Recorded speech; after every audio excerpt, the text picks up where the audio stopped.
Hi friends, welcome back to Rekhasri foods. ఈరోజు వీడియోలో idli దోశల్లోకి super టేస్టీగా ఒక చట్నీ రెసిపీ చూపిస్తున్నాను. ఇందులోకి కొబ్బరి కానీ పల్లీలు కానీ ఏమీ యూజ్ చేయట్లేదండి. ఇలా ఒక్కసారి ట్రై చేయండి, చాలా టేస్టీగా ఉంటుంది. ఒక 5 నిమిషాల్లో చేసుకోవచ్చు.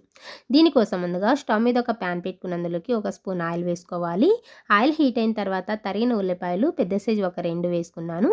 వేసుకుని వీటిని ఒక 2 నిమిషాల పాటు ఫ్రై చేసుకోవాలి. అంటే ఉల్లిపాయలు అనేవి ఈ విధంగా ట్రాన్స్పరెంట్గా అయితే సరిపోతుంది. ఆ తర్వాత ఇందులోకి ఒక 5 పచ్చిమిర్చిని తుంచుకొని యాడ్ చేసుకోండి. వేసుకుని ఈ పచ్చిమిర్చి కూడా కొంచెం వేగేంత వరకు ఫ్రై చేసుకోవాలి.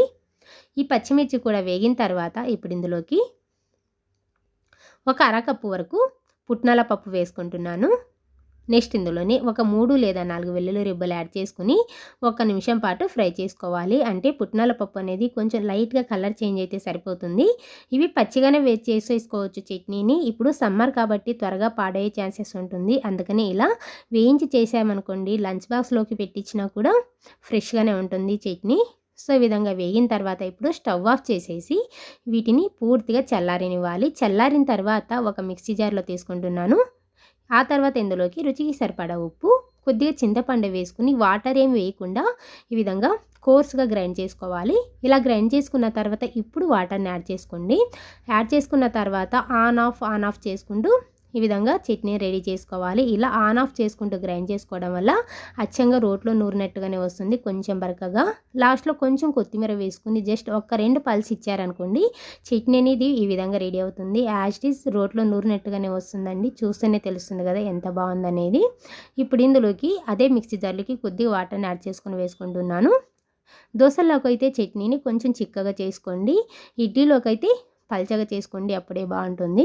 నేనైతే ఈరోజు ఇడ్లీలోకి చేసుకుంటున్నానండి, అందుకని ఇంకా కొద్దిగా వాటర్ని యాడ్ చేసుకుంటున్నాను కొంచెం పల్చగా. ఇలా అంతా కూడా మిక్స్ చేసుకున్న తర్వాత ఇప్పుడు దీనికి తాలింపు పెట్టుకుందాం.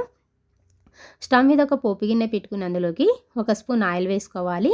ఆయిల్ హీట్ అయిన తర్వాత ఒక 1/2 టీ స్పూన్ ఆవాలు, 1/2 టీ స్పూన్ జీలకర్ర, ఒక 2 ఎండుమిర్చి, కొద్దిగా కరివేపాకు వేసుకుని వేయించుకోవాలి. ఈ పోపు ఇలా వేగిన తర్వాత ఇందులోనే కొద్దిగా ఇంగువ వేసి కలుపుకోండి, బాగుంటుంది టేస్ట్. సో ఇదంతా కూడా ఒకసారి బాగా మిక్స్ చేసేసుకున్న తర్వాత ఇప్పుడు దీన్ని చట్నీలో వేసుకుని మిక్స్ చేసేసుకోవడమే, అంతే. జస్ట్ ఒక 5 నిమిషాల్లో చేసుకోవచ్చండి. చట్నీ టేస్ట్ అయితే చాలా చాలా టేస్టీగా ఉంటుంది.